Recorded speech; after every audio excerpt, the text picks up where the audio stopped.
Assalamualaikum warahmatullahi taala wabarakatuh. Hari ini kita akan beralih pada soalan kedua terakhir, iaitu soalan persilangan. Okey, ataupun intersection. So dalam soalan persilangan, kita ada dua bentuk soalan yang biasanya keluar, iaitu bentuk unjuran ortografik ataupun bentuk pandangan tambahan. Okey. Unjuran ortografik macam biasalah, kita ada pandangan atas, hadapan dan sisi. Sementara pandangan tambahan, kita mempunyai pandangan tambahan yang condong. Okey. Seterusnya, kita perlu kena pasti di manakah kita nak mula. Okay, biasanya kita akan mulakan pada pandangan yang lengkap. Dalam kes yang ini, kita mulakan pada pandangan sisi kerana pandangan sisi itu lengkap keseluruhannya berbanding dengan pandangan atas dan hadapan yang belum disambungkan secara sepenuhnya. Okey. So dalam kes ni yang cikgu bulatkan dengan bulatan merah itu adalah pandangan yang lengkap. Okay. Seterusnya kita perlu memilih kaedah mana yang perlu kita gunakan, sama ada kaedah pandangan pinggir ataupun kaedah pemotongan satah. Kaedah pandangan pinggir sesuai digunakan untuk objek yang berpuncak, okay, iaitu seperti kon dan piramid. Sementara kaedah pemotongan satah untuk objek yang tidak ada puncak. Okay. Yang berpuncak pun boleh juga, yang tidak ada puncak pun boleh juga. Okay. So dalam kes ini, pertama sekali jika kita diberikan bentuk unjuran ortografik, kita lukiskan garisan 45 darjah. Okay. Dan seterusnya kita tentukan di manakah berlakunya garisan persilangan. Okay, dalam kes ini, garisan persilangan akan berlaku pada bentuk hexagon itu pada pandangan sisi. Jadi kita ambil titik yang paling atas, titik yang paling bawah pada garisan persilangan tersebut. Kita unjurkan pada pandangan atas untuk dapatkan titik mula dan titik yang paling bawah pada garisan persilangan kita. Okay. Okay, seterusnya, kita unjurkan menggunakan kaedah pandangan pinggir. Kita unjurkan daripada puncak pada pandangan sisi, kita unjurkan ke titik yang pertama yang kita nak cari pada garisan persilangan. Okey, kita panjangkan ke tapak. Okey, persilangan dengan tapak, kita unjurkan ke garisan 45 darjah dan silangkan dengan tapak pada pandangan atas. Persilangan dengan tapak pada pandangan atas, kita unjurkan ke puncak pada pandangan atas. Okay. Dan seterusnya, titik pertama yang kita nak cari, iaitu titik 1 dalam kes ni, kita unjurkan tegak ke atas ke garisan 45 darjah dan seterusnya kita silangkan dengan garisan ke puncak pada pandangan atas untuk mendapatkan titik yang pertama. Masih belum selesai lagi. Kita unjurkan titik satu yang kita telah dapat pada pandangan atas. Kita unjurkan ke pandangan hadapan dan silangkan, kita akan dapat titik 1 pada pandangan hadapan. Barulah lengkap satu bentuk kitaran untuk mendapatkan titik 1. Kemudian kita akan ulang langkah tersebut untuk titik-titik yang lain. So, ini adalah konsep ataupun langkah asas untuk menjawab soalan persilangan bentuk unjuran ortografik. Tanpa membuang masa, kita teruskan dengan soalan persilangan negeri Sabah. Okey. So dalam kes ini, langkah yang pertama sekali ialah kita perlu mengenal pasti bentuk soalan dan kaedah yang ingin kita gunakan, sama ada kaedah pandangan pinggir atau kaedah pemotongan satah. So dalam kes ini, bentuk soalannya adalah unjuran ortografik, ada pandangan atas, ada pandangan hadapan, ada pandangan sisi. Jadi objek mempunyai puncak, iaitu piramid. Jadi kaedah yang paling sesuai ialah kaedah pandangan pinggir. Okey, itu langkah yang pertama. Langkah yang seterusnya, kenal pasti garisan persilangan pada pandangan yang lengkap. Pandangan mana yang lengkap? Yang ini tak lengkap kerana masih lagi banyak garisan yang belum bersambung. Yang ini belum lengkap kerana ada lagi garisan yang putus-putus. Yang ini adalah lengkap. Pandangan sisi adalah lengkap, jadi kita mulakan pada pandangan sisi. Dan garisan persilangannya, kalau kita lihat betul-betul pada objek, garisan persilangannya akan terbentuk di sini.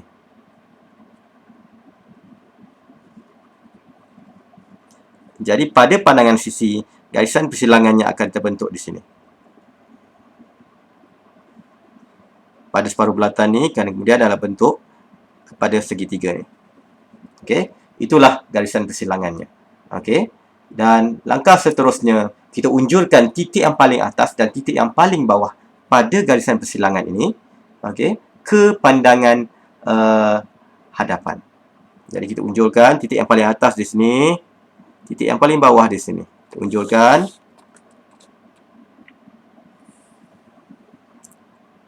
Okey, ke sisi pada pandangan hadapan. Okey, begitu. Okay, persilangan dengan sisi pada pandangan hadapan, kita unjurkan 90 darjah ke atas untuk kita silangkan dengan garisan tengah pada pandangan atas.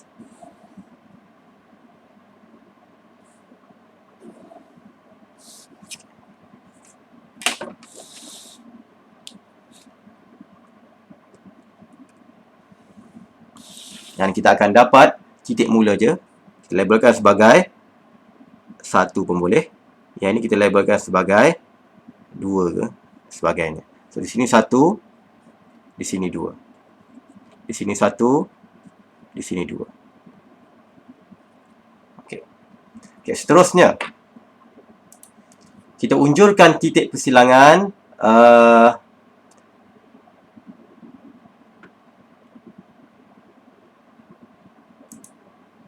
kita lukiskan garisan 45 darjah. Kerana ini adalah unjuran ortografik, perlu ada garisan 45 darjah. Jadi kita unjurkan garisan 45 darjah, kita ambil bucu yang paling atas pada pandangan atas, bucu yang paling bawah pada pandangan atas. Dan kemudian kita unjurkan bucu yang paling kiri pada pandangan hadapan, sisi, dan bucu yang paling kanan pada pandangan sisi. Okey. Dan kita sambungkan, itu adalah garisan 45 darjah.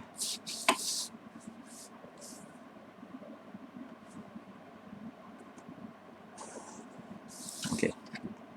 Betul, salah tu.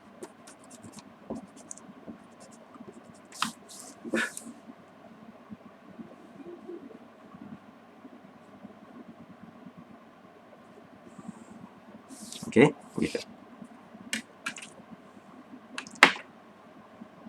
Okey, langkah seterusnya, kita unjurkan pada pandangan sisi garisan daripada puncak, okey, ke titik yang ingin kita cari pada pandangan sisi, dan kita panjangkan ke tapak. Okey. Jadi titik yang kita ingin cari pada pandangan sisi, bila ada lengkuk atau bulatan, kita kena bahagikan sudut 30-60. Jadi kita bahagikan sudut 30-60.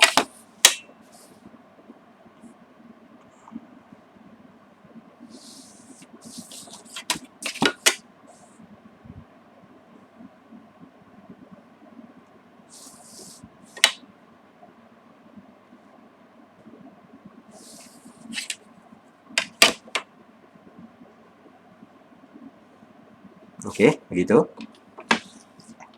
Okay, kita bahagikan. Ini adalah titik pertama yang kita nak cari, iaitu titik katakan 1, 2 dah ada, kita ambil 3 sebagai 3. Okey, titik 3 di situ. Jadi kita unjurkan titik 3 ini, okey, daripada puncak ke titik 3.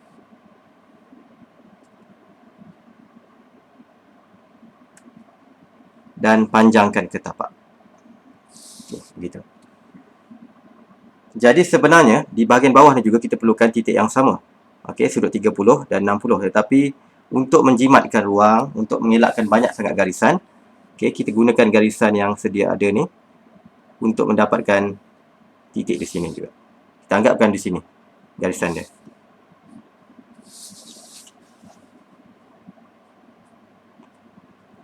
Okey, begitu. Tak payahlah buat sudut 30-60 pada bahagian bawah kerana kita nak menjimatkan garisan. Tak perlu banyak garisan, nanti lukisan akan jadi serabut. Jadi kita anggaplah titik yang di bawah ni di sini. Okey. Seterusnya, silangan dengan tapak pada pandangan sisi, kita unjurkan ke pandangan atas dan silangkan dengan tapak juga. Jadi untuk unjurkan ke pandangan atas, okay, kita kena melalui garisan 45 darjah. Gitu. Kemudian kita unjurkan ke pandangan atas, silangkan dengan tapak juga. So tapaknya di mana? Di sini. Okey. Persilangan dengan tapak pada pandangan atas kita unjurkan ke puncak. Okey. Dan titik yang kita ingin cari pada pandangan sisi, okey, iaitu 3 ni, kita unjurkan ke pandangan atas, maksudnya kita melalui 45 darjah dahulu. Kita unjurkan ke garisan 45 darjah, kita unjurkan ke pandangan atas dan silangkan dengan garisan ke puncak tadi. Pada pandangan atas tadi ada garisan ke puncak. Jadi kita silangkan, kita akan dapat titik yang kita ingin cari Itu titik 3 di sini.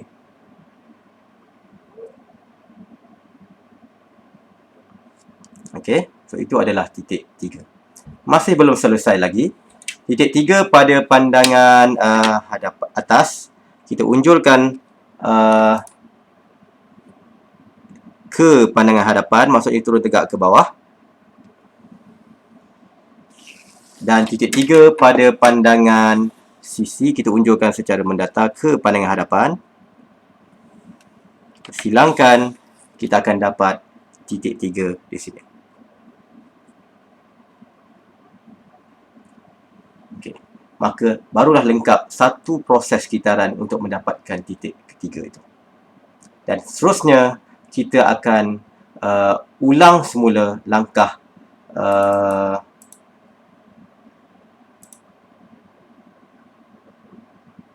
6, okey, untuk titik-titik yang seterusnya.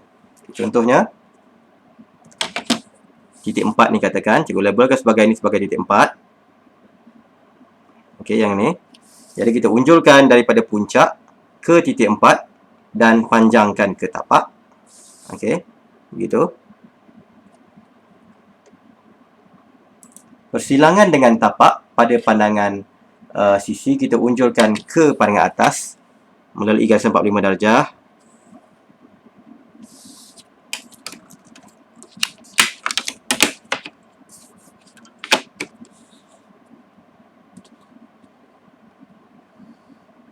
Kita silangkan dengan tapak juga. Okey, di sini.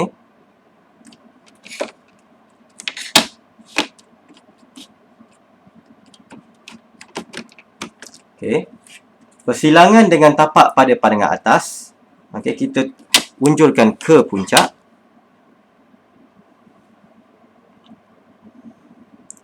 Okey, begitu. Dan titik 4 pada pandangan sisi, kita unjulkan ke pandangan atas melalui garisan 45 darjah.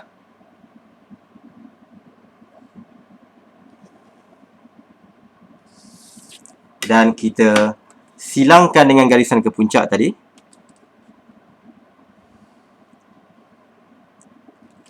Kita akan dapat titik 4 di sini. Masih belum selesai lagi. Titik 4 pada pandangan atas, kita unjulkan ke pandangan hadapan. Dan titik 4 pada pandangan sisi, kita unjulkan juga ke pandangan hadapan.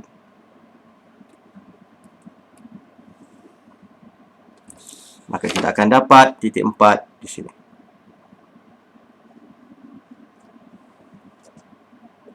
Okey. Dah selesai yang itu, kita ulang balik semula langkah 6. Okey. Kita teruskan dengan titik yang kelima. Okey. Kita unjulkan daripada puncak ke titik 5 dan panjangkan ke tapak. Okey. Kemudian titik 5 pada pandangan persilangan dengan tapak. Okey. Kita unjulkan ke garisan 45 darjah, dah ada garisan yang sama di bertindih. Kemudian unjul kepada pandangan atas, silangkan dengan tapak juga. Okey. Kemudian titik 5 yang bersilang dengan tapak pada pandangan atas, kita unjulkan ke puncak, dah ada garisan tu juga, garisan yang sama. Dan kemudian titik 5 pada pandangan sisi. Okey, kita unjulkan tegak ke atas.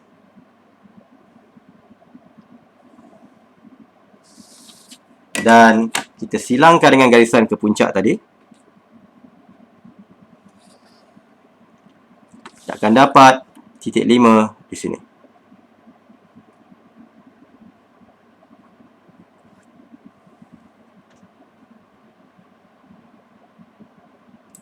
Dan kemudian titik 5 pada pandangan atas, kita unjulkan ke pandangan hadapan. Dan titik 5 pada pandangan sisi, kita unjulkan juga ke pandangan hadapan. Kita akan dapat titik 5 di sini.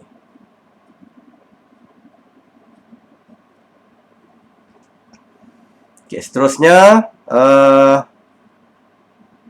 titik 6.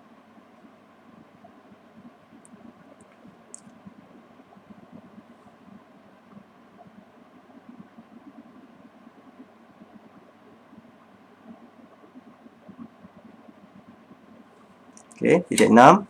Kita unjurkan titik 6 daripada puncak pergi ke tapak. Dah ada dah. Kita ulang balik langkah 6 tadi Okey, titik 6 kepanjangan ke tapak. Silangan dengan tapak kita unjurkan ke garisan 45 darjah dan seterusnya kepada pandangan atas. Okey. Dan silangkan dengan tapak juga. Persilangan dengan tapak kita unjurkan ke puncak. Dah ada.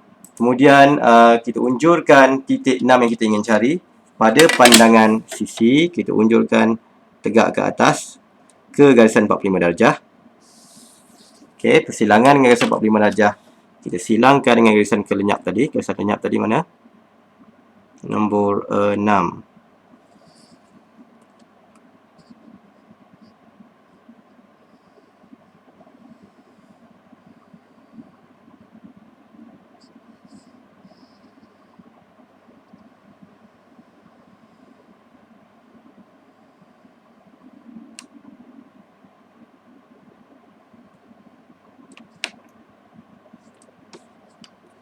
Yang dapat 6 di sini.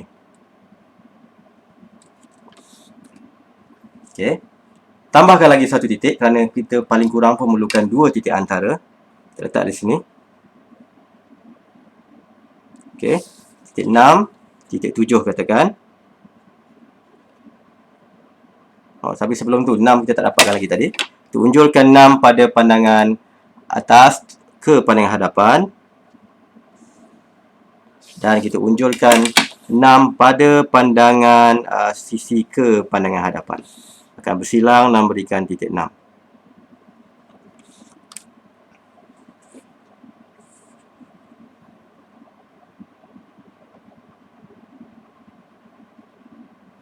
Seterusnya titik 7. Ya, kita unjurkan, kita ulang langkah yang sama. Daripada puncak pada pandangan sisi kita unjurkan titik 7 dan panjangkan ke tapak. Okey. Persilangan dengan tapak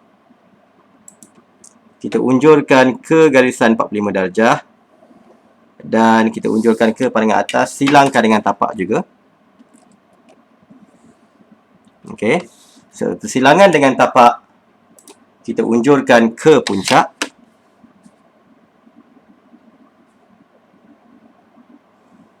Okey.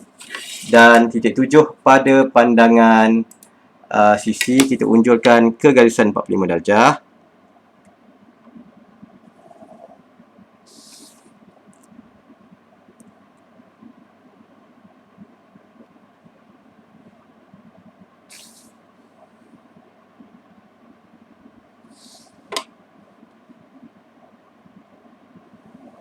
Okey, kita unjurkan, kita akan dapat 7 di sini.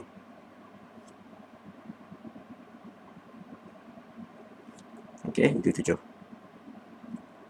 Kemudian titik 7 pada pandangan atas kita unjurkan ke pandangan hadapan. Dan titik 7 pada pandangan sisi kita unjurkan ke pandangan hadapan. Akan dapat 7 di sini. Okey, lengkaplah satu proses untuk mendapatkan lengkuk tersebut. Jadi kita sambungkan dahulu.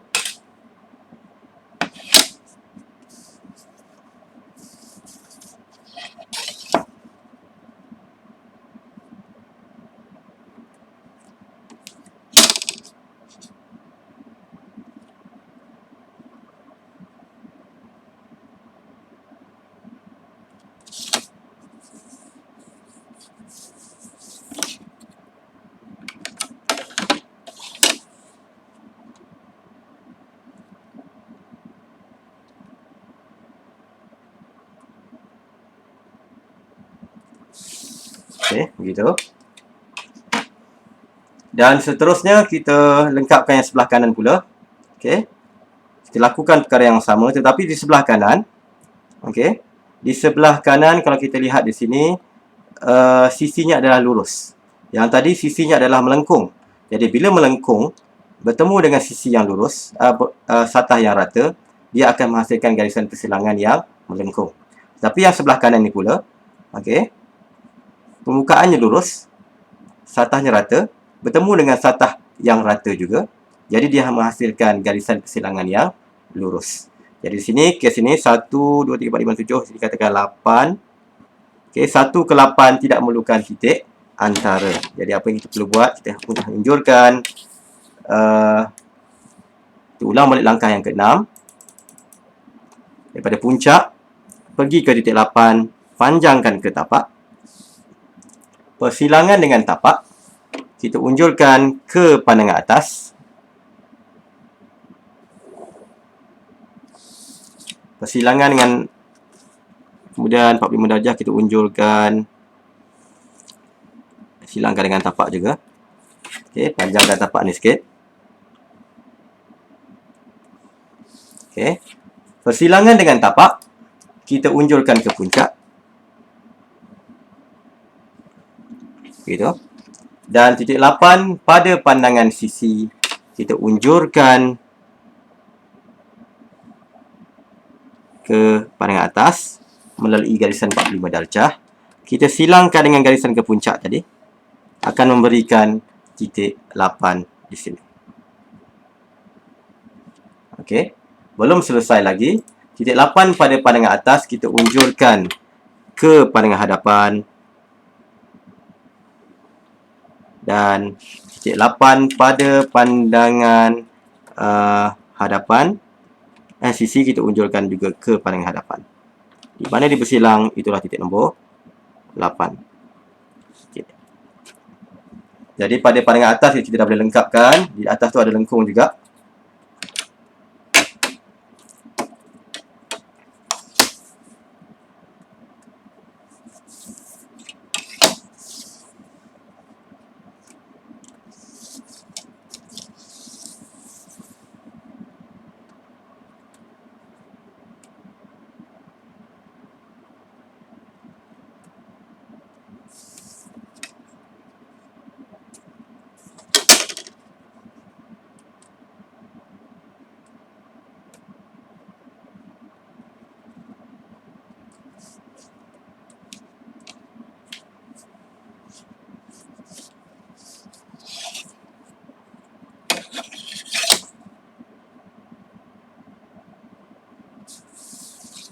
Okey. Kemudian kita sambungkan 2 dengan 8 dalam bentuk garisan lurus. Dan 8 ke 1 juga dalam bentuk garisan lurus.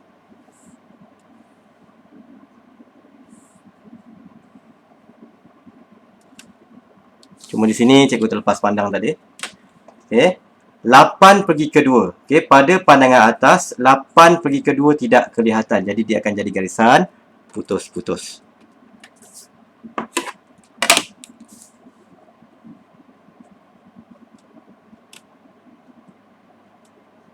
Okey, begitu.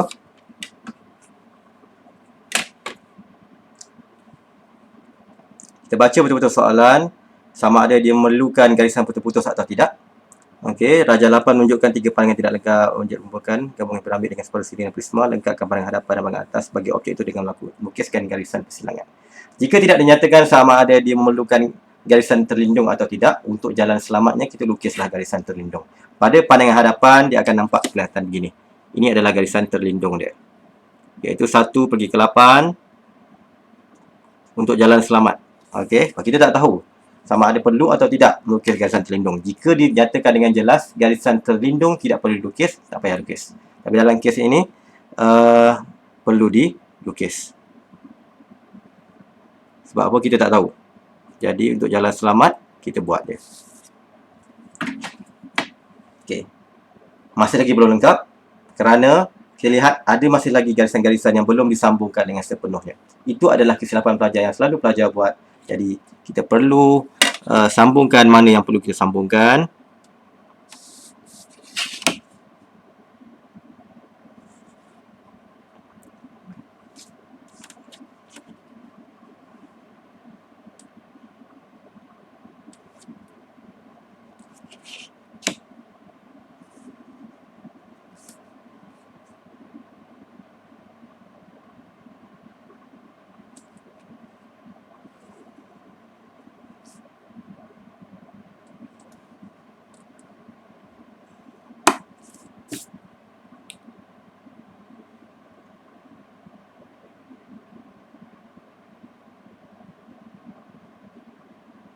Okey. Sekian sahaja. Okay, Assalamualaikum warahmatullahi taala wabarakatuh.